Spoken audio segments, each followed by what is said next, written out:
listening to the Art of Homeschooling podcast, where we help parents cultivate creativity and connection at home.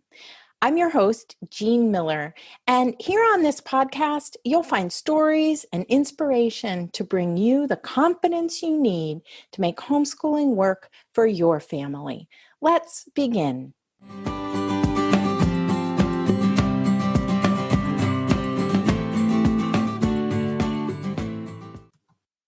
Many years ago, when I attended what I think was the very first Waldorf homeschooling conference, the organizer started off by telling the audience of homeschooling parents that you can't do Waldorf at home. The line actually was, "We all know you can't do Waldorf at home." The room went silent. There we all were in this cavernous gymnasium of a well-established Waldorf school, eager to learn about all the wonderful arts and main lesson blocks and stories that make up this approach so that we could enliven our homeschools, so that we could bring these wonderful activities home to our children. And we were all crushed. Some parents even walked out.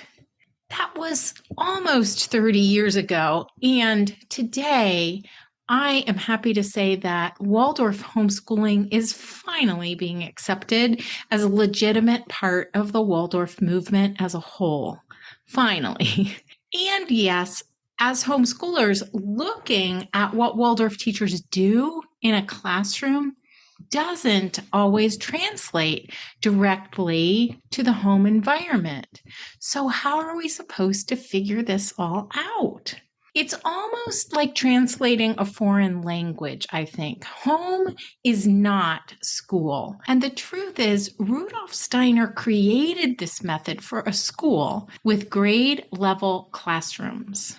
In this episode today, I want to talk about how to translate the Waldorf method to the homeschool setting.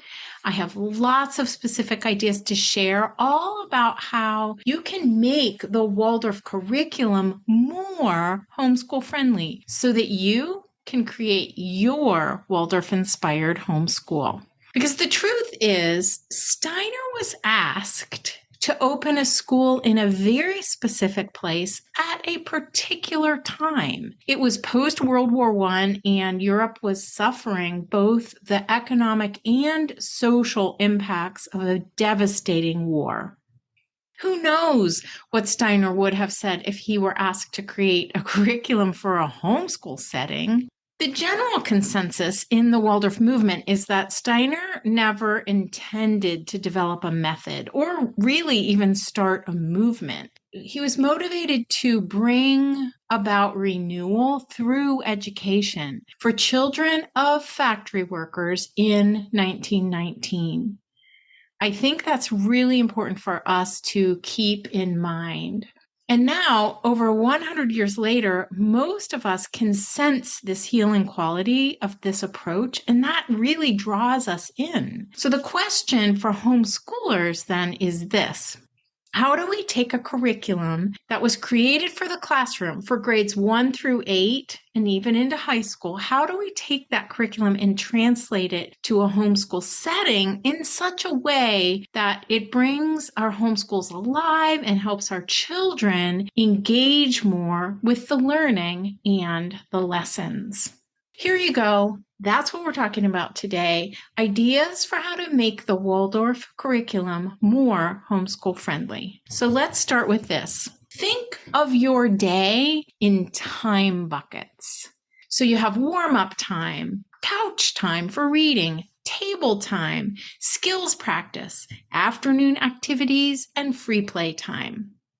For many of us, probably for most of us, not all, but for most of us, the morning is the best time for more structured lessons, with the afternoon being available for more open-ended activities and unstructured time, free play. So you might ask yourself, in thinking this through for your family, how long do we want our lesson time to be, right? How long do we want it to last? How long can my child or children sustain their attention? How long can I, or how long am I willing to devote to lesson time distraction free? Then you create a rhythm to your day by deciding what your time buckets are going to be. Here's an example of a simple table lesson rhythm. So you might start with a game to build connection, warmth, fun. And by the way, we have an entire masterclass on this inside the Inspired at Home membership community. So start with a game and then end your lessons with age-appropriate independent work. Starting in about second grade for some children, for others it's more like fourth or fifth grade, but at some point, homeschool kiddos often enjoy not having mom or dad sitting right next to them and being able to work independently, say on the chalkboard or in their own main lesson book or in a spiral notebook, work on a few math problems, copy work, reading, revising, or editing their sentences. So those are just some ideas for creating those time buckets and what that might look like at home. Next idea is to source teaching materials from a variety of places. Recognize that there are lots of places to find teaching materials. When my family started our homeschooling journey, there wasn't Waldorf curriculum or really much homeschool curriculum to purchase. Waldorf schools and teacher trainings didn't really welcome homeschoolers either. Material was hard to come by, but was often passed down from one homeschooling parent or homeschool-friendly teacher to another. These days, there's really the opposite challenge, right, of too many materials. But in either case, here are some great places to find wonderful teaching materials. First off, use library books. This is one of my favorites. I love looking in the children's section of the library for beautifully told stories. Don't forget to ask your local librarian for suggestions. They are a wonderful resource. I even use children's books for teaching history in middle school and high school. And what I would often say to the librarian is that I want a living story, a rich, well-told story. And I would often say, maybe even you might consider it to be more old-fashioned, like an older book with a tried and true story as the foundation. Next, you can find some free resources online from the Waldorf Online Library, from Waldorf Teacher Resources, and Waldorf Inspirations. I'll be sure to link all of these in the show notes, which you'll be able to find at artofhomeschooling.com/episode 120.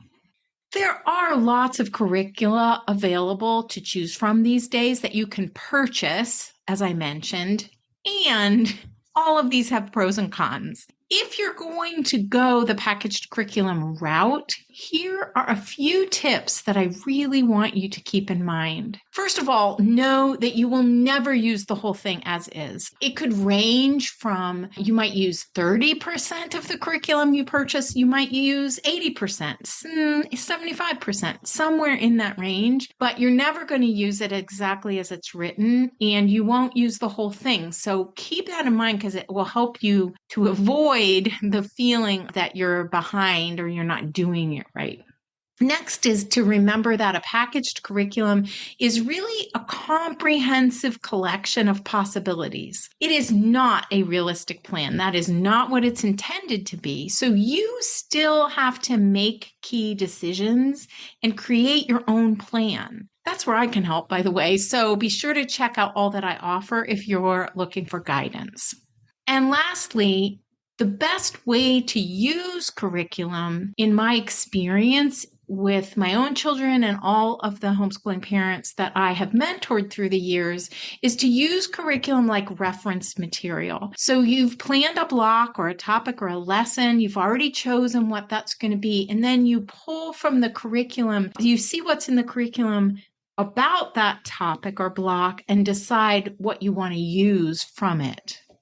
So find resources that meet your needs and your kids' needs, and don't worry about finding just strictly Waldorf resources either. You can look to homeschool mentors, support groups, and veteran homeschoolers to learn about reputable resources or resources that they have loved. And you can always Waldorfize any lessons. And there are lots of ways to do that, but basically it's by adding in more lively arts, the engaging lively arts, and including stories in the lessons. Next up, create a simple planning system that works for you. So perhaps you want to keep a planning binder with collections of ideas and resources for each block. That's what I did for years. I had a planning binder for a given year, and it would have dividers in it that were block by block or month by month. You can keep notes on ideas for future blocks, either in your binder or in files that are labeled with block topics or subjects. And decide what blocks you want to do in which months. This is what I teach in my popular course called Plan It Out, that's inside the Inspired at Home membership community. Next idea is think of your family as your community. You can all learn together. One of the most frequently asked questions I get as a homeschool mentor coach is how to do Waldorf with multiple ages. I suggest starting with the idea that your whole family is the community. Rudolf Steiner asked the first Waldorf teachers in that very first school back in 1919 to aim for creating a sense of community in their classrooms. I think we have an advantage over that at home. I often say to do as much together as a family as you can. Do warm-up time together, skills practice with each child working at their own pace or on their own skills, and even main lessons. Most homeschoolers find that trying to stack grade level lessons one after the other is not sustainable. So the more children you have, the less sustainable this is. So what I mean by that is it is very hard to first teach your second grader and then have them go do something while you teach your fifth grader and then you teach your seventh grader. That's really hard to sustain. And the more children you have, the harder that becomes. So we need to get creative, right, in how we bring the Waldorf curriculum home. And this is where Waldorf-Inspired homeschooling has grown the most, I would say, in the past 25 years. And where we can use our own creativity and inspiration to bring our children exactly what they need. We observe them and then we bring them what they need. And there's so many creative ways to overlap topics from varying grades, to pull out skills practice, even though we might be doing the same block topic for all of our children together. Lots of ways to do it. Next idea is that I want you to let go of worrying about not getting to everything. We all have to skip lessons or even whole blocks sometimes. Teachers in classrooms have to do this too, by the way. But at home, we are more immersed, and it's difficult and not very wise to push the pace. Our children have a sense of pressure when we do that, and often the learning is compromised as a result. We want to go at our own pace and with our own family's flow. The first child and the last child in each family will have a different experience than the middle children will. That's just the way it's going to unfold. And main lesson blocks for big families might not follow the linear path of the Waldorf grades as it is traditionally laid out. The blocks might meander a bit, but if we focus on forming a vessel for learning, creating the space for learning, rather than focusing on filling it, we can get that deep and meaningful learning is more important than covering every topic or doing all of the main lessons. We don't want to create the pace from this sense of that we need to check things off of a checklist. And finally, observation is your form of assessment. If you're using a packaged curriculum, there is a good chance that your child's skill development in math, reading, phonics, spelling, grammar, any of those subjects, that it's not going to line up perfectly with the story material and suggested lessons. Even if you're creating your own curriculum, this is something that we want to figure out for each child. And this is perfectly normal. Again, it is not a linear path. Learning is not linear, and there is no such thing as an open and go curriculum. But there are tried and true resources available to help you meet your child where he or she is right now. And the key, observe, observe, observe. All right, here's a quick recap so you can design your Waldorf-inspired homeschool. Think of your day and time buckets, source teaching materials from a variety of places, create a simple planning system that works for you. Think of your family as your community. You can all learn together. Let go of worrying about not getting to everything. And remember that observation is your form of assessment. If you're ready to experience peace of mind on your homeschooling journey, I have something that can help right away. It's called the Homeschool Simplicity Bundle. You can find more details in the show notes at artofhomeschooling.com/episode 120.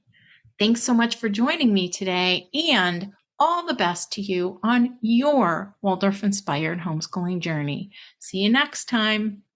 That's all for today, my friend. But here's what I want you to remember.